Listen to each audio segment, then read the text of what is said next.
Hello there, my YouTube friends. It's hard to sometimes get out emotions when you're not really an emotional person. It's hard to grasp sometimes what those emotions are.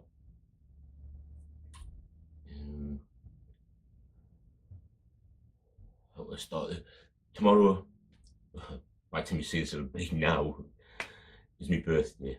Okay, now I'm not saying this for any sort of birthday wishes or out like that. I'm saying it because anybody that knows anything of my story, any that's seen any of the back stuff of me cancer related stuff, knows that this year I hit 48. I will fight just to survive.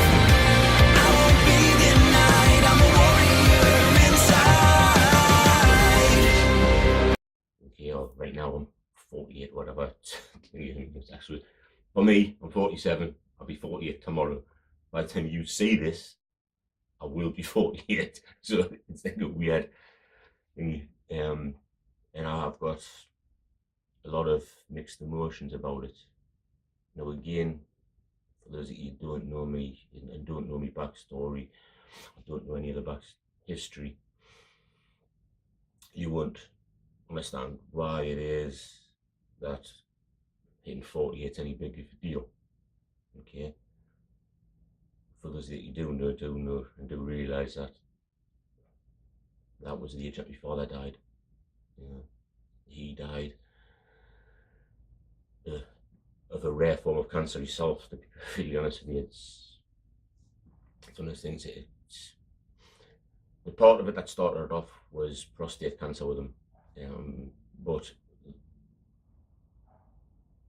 it had escaped the prostate, and it was basically in his lymph nodes just floating around his body until it found the weakest link in him, which took a few years to do. But at 48, he died. And I hit 48. I am 48. As probably when you see this, I'm 48. So it's going to be like a tough year for me to think. I need to get through this. I need to be able to make it this full year, to at least know that there isn't any sort of a stupid curse like Bruce Lee had, the curse of the dragon. There isn't any some sort of stupid thing like that going on. Yeah, I need to make sure that I get through a year. Yeah, and it's going to be, for me right now, it's going to be fairly tough. Only for the fact is that, and this may seem, again, to some of you, may seem really strange and really thingy, is why this would affect us, because I can't get to the gym. Yeah, the gym for me is my place I go to put my head right, to keep my head right, to keep my body feeling good, to keep me feeling good. I haven't been there for 5 months because of a really serious shoulder injury. I mean, it's so bad that even just picking up fairly light things, I can feel a pain go through it. And I know the type of guy that I am. I can't, I was sort of, when I was speaking to the hospital about it, they said, well, why don't you just go and do cardio? It's not gonna fucking happen. Okay, I could go to the gym and I could do cardio, okay, but I can guarantee you I will not be able to keep myself and resist the temptation to go into the gym and pick up weights and lift them, because that is what I love. That is what I know. That's what I've been doing for 30 bloody years. Yes, I've had periods of time away from it,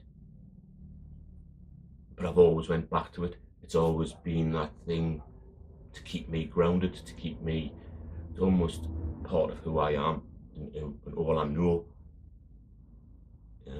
And I haven't been able to get there for 5 months, and it is just,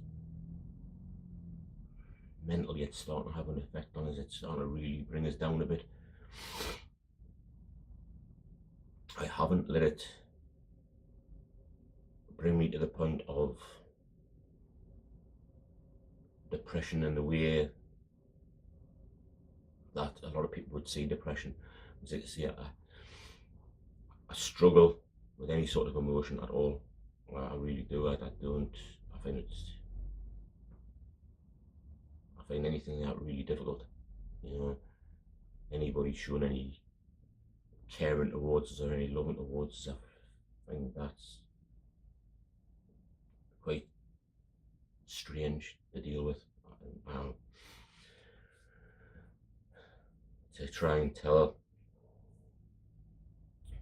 anybody that I love them is really tough for me. Not because I didn't, but because I don't understand what it is.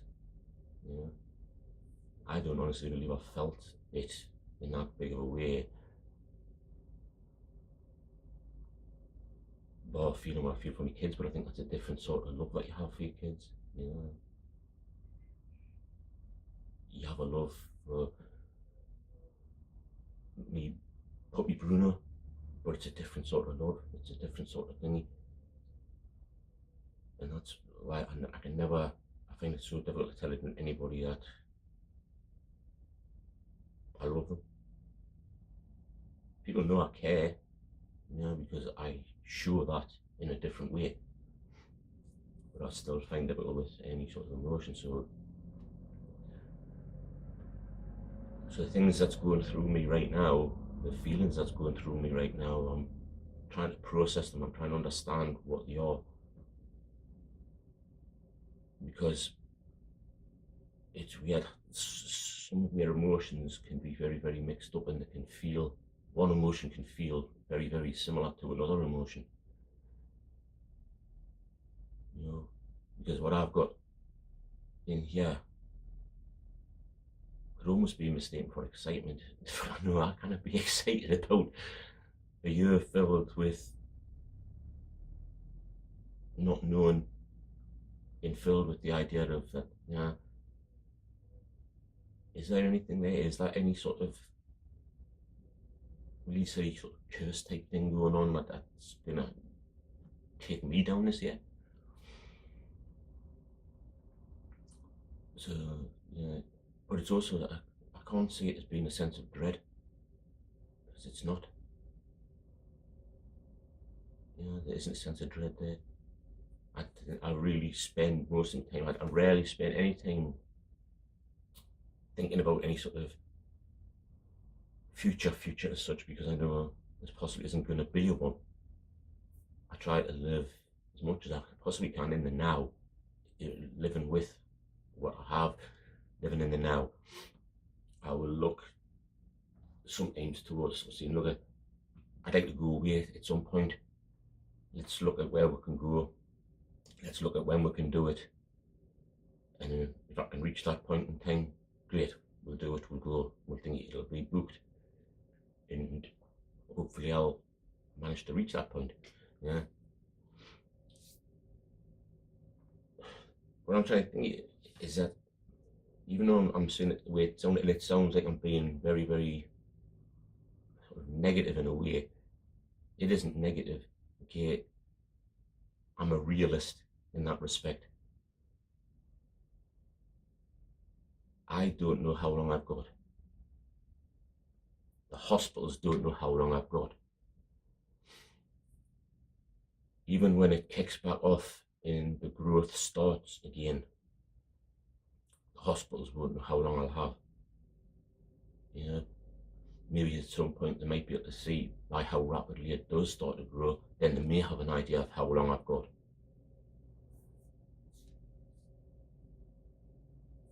And then I'm going to be faced with the thing of, well, would I really want to know how long I've got? Part of us says yes, just for the fact that I can then put me, that side of my head that I've got that always wants to beat whatever somebody tells us I can't do. I'll always have that thing inside of me again. really. You know, that's how I ended up getting into the great shape that I did get into before the cancer. So it wasn't before the cancer took over, because the cancer was already there. I just didn't know it was cancer at the time. You know, when I was trying to get into my best shape ever, I didn't realize that my body was already in the grips of this cancer, and this cancer was already growing at a what's probably a fairly rapid rate. You know, since I had the initial things coming down of the problems with the ear and the problems with my nose, it took like a year to get finally sort of in to see somebody to say, look, you know, this could possibly be something a bit more serious. It could be just polyps. Let's get you in and get it checked. And you know, the rest of it you've already seen in previous videos. If you haven't, go back and have a look. You know, the stories are all there, those types of things. You know, I was like going through it for a year, roughly there or thereabouts, a year of it. So by that time, by the time it obviously had affected me ear and it started affecting my nose, it was already fairly large. So how long had I been going before that again? Before it even got to the point where it was large enough to affect those two areas? We don't know. You know, so we don't know how fast. They can't even tell us how large it is now. They can't tell us like what thing it's at now, because there's still so much of the dead tissue of it still around it that we can't actually see it and can't tell us, or they don't want to tell us. I don't know. So hopefully with a bit of luck it's due to that, but we just don't know how long and how fast it will take us down. So this year is going to be a tough one for us. It's going to be a new one, but that's why I'm trying to get this out now, because I don't want this thing to affect us too much.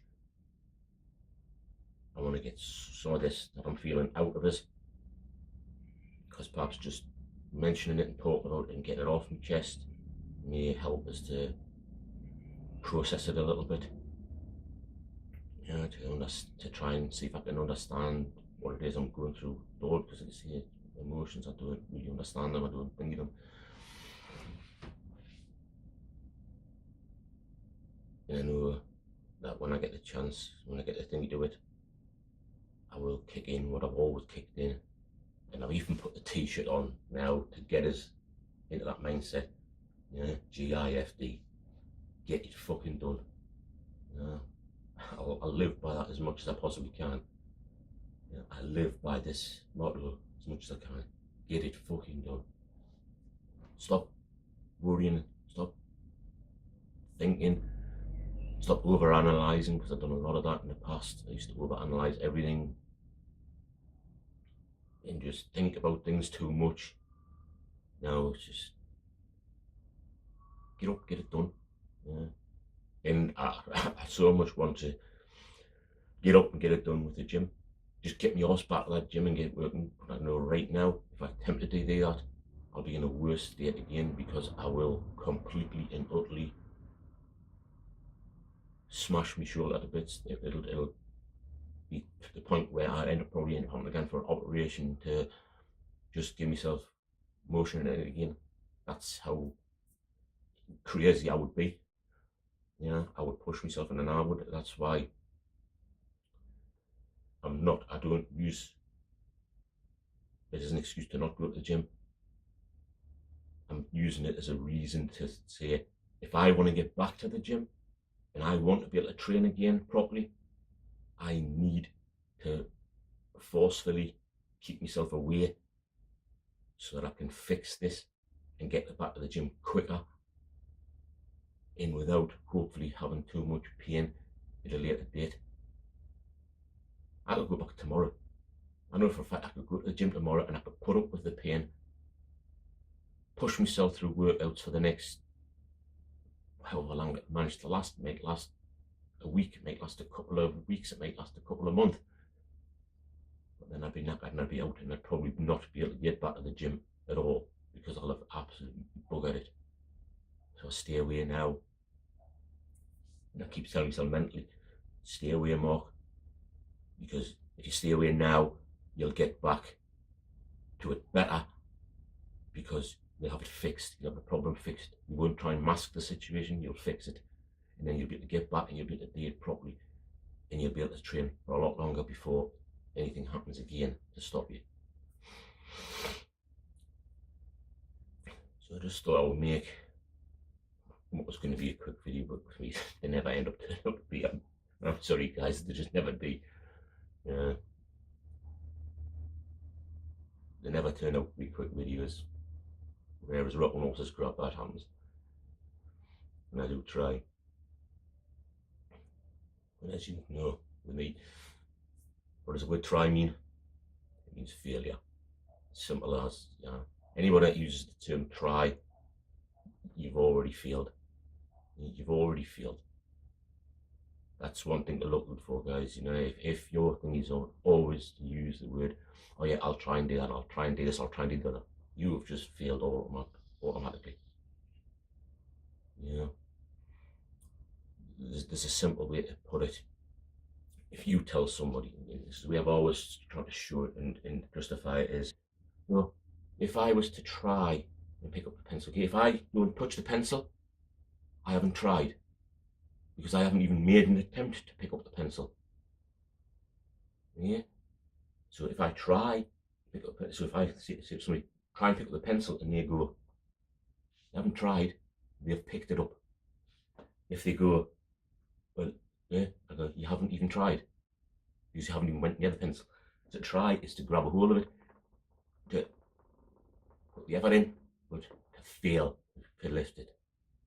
Yeah, that's why I say to you, the word try actually means to attempt, but to fail. That's why I don't really like to use the word try to do something. I will either do it or I won't do it, as a youth I would say. All right, I'll give it a try. No, try not. Do or do not. There is no try. Yeah. So anyway, guys, I've waffled on enough.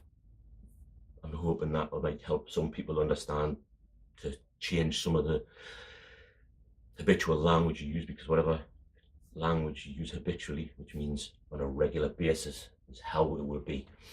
And you notice most people, if you ask somebody how they feel, they'll go, I'm okay. And that is probably exactly how they feel. Okay. Why? Because that's the habitual word they use for how they feel. If you say to somebody over the next few weeks to a month, I feel fantastic, I feel absolutely brilliant, I feel amazing, I feel fantastic, I feel great, I feel bloody marvellous, but you turn it on, you start feeling a hell of a lot better than okay. Guarantee you that. You'll start feeling one hell of a lot better than just okay. So try for yourself. Okay, try that one for yourself. Try using a different word for if somebody asks you how you feel. Use something different to than okay, not bad, and crap like that. They'll feel crap. Because exactly what words you use on an habitual basis is how you will be. If you keep on saying something, there's a thing out there, if you keep on saying, oh, there's that thing's a right pin in the neck, that thing, oh, Jesus, this has been a right pin in the neck, this thing is, oh my God, that's been a right pin in the neck. I guarantee you'll have a pin in the neck before you're not. You'll have some form of pin in the neck before you're not. Why? Because you're habitually using the word pain in the neck, pain in the arse. Yeah. Oh, they're like a thorn in my backside. You'll start feeling some sort of pain there. Watch the words you use habitually, because they will affect you. And that's why I always try. There's me using the word try. You know what I mean? Just fell for my own thing. I always make a hearted effort to use better phrasing, better terminology with stuff. That's why I always use the thing is that my aim is to go beyond 48, and I am 48 pretty much. When you see this, I am 48. That was as my dad died. I have that determination to be that. Yeah. Then I aim for their 5-year thing that's there. I'll already be probably got three and a bit years down the line by the time that happens. By the time I get to 49, I'll already be 3 and a bit years down that line. So I'll only have a year and a half or so after that to go to get their 5-year. Once I hit their 5-year and I beat their 5-year, which isn't theirs as such, it's just statistics, it's the statistical aspect of it. I'm determined to go beyond that. Once I hit that, it's an open book. I'm writing my own story then, because I'll have already beat what is believed to be how long I should have, and I'll be writing my own story after that. Yeah, I'll be in a new territory, so to speak, after that. First off, though, I do have to get through this year. I have to get through this year. And I hope this hasn't depressed anybody in any way, because it's not what I'm intending to do. You know, that's not the way I am. I'm not the type to try and bring anybody down, but I also need to keep it real, because there is people that have cancer themselves that struggle really badly with it. And I guess people can call it luck, I suppose. If that's what you want to call it, then I am lucky that I have a different outlook, that I have a different way of looking at things, a different way of understanding it. You know, there is so many people out there that struggle really badly with cancer, with the mental aspect of it and getting their heads around it, and they think constantly on it and about it and what it's going to do to them and all this type of stuff, and they're killing themselves over and over again every day. And that's, to me, it's just not a way to live. Okay, some people may be telling them, fight this thing. Don't fight it. I don't see the point in fighting it. I live with it, and I'll live with it for as long as I can possibly live with it. It won't ever be me giving up when it eventually takes me down. It'll be the fact that it has took its toll on my body.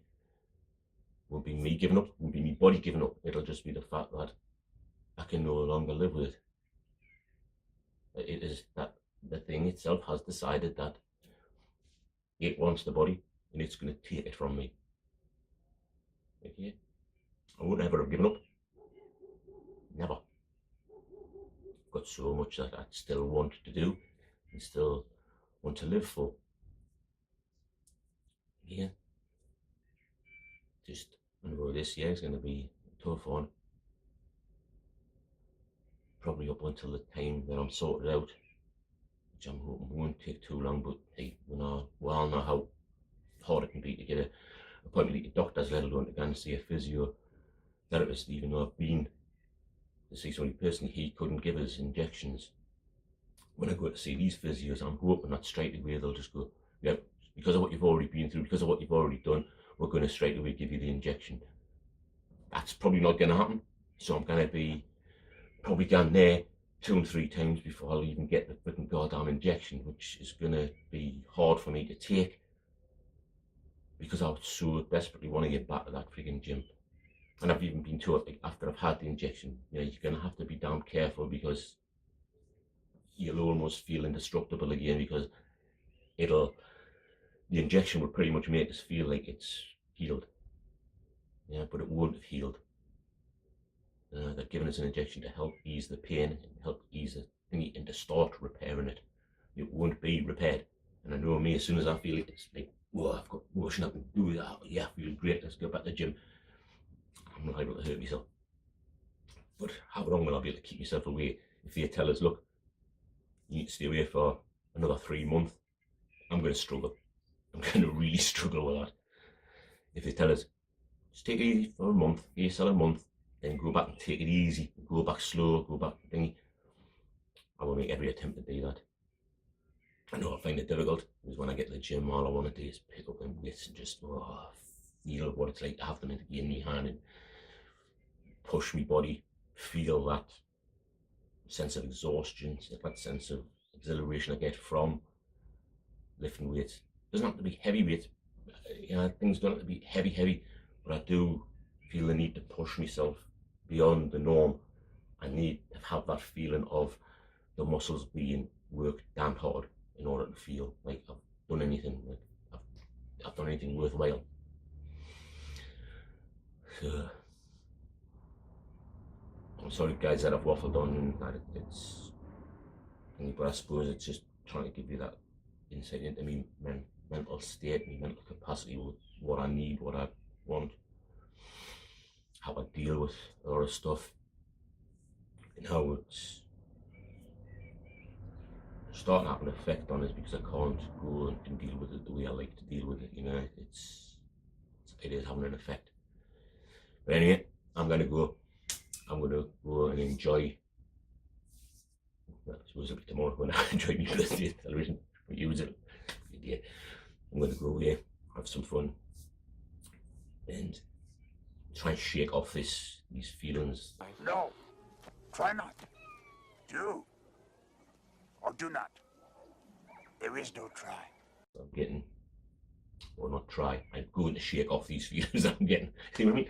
How easy it is to think about these things and go through it. I'm not going to try. I am going to go and shake off these feelings, and I am going to go and enjoy.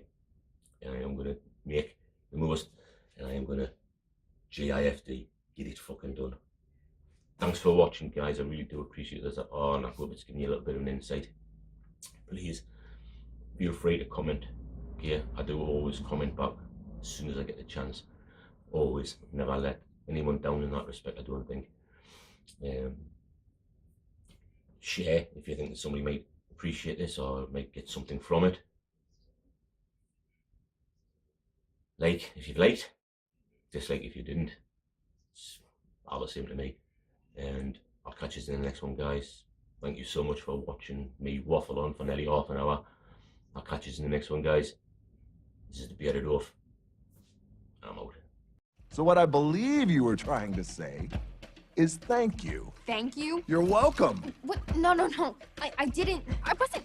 Why would I ever say that? I mean, Okay.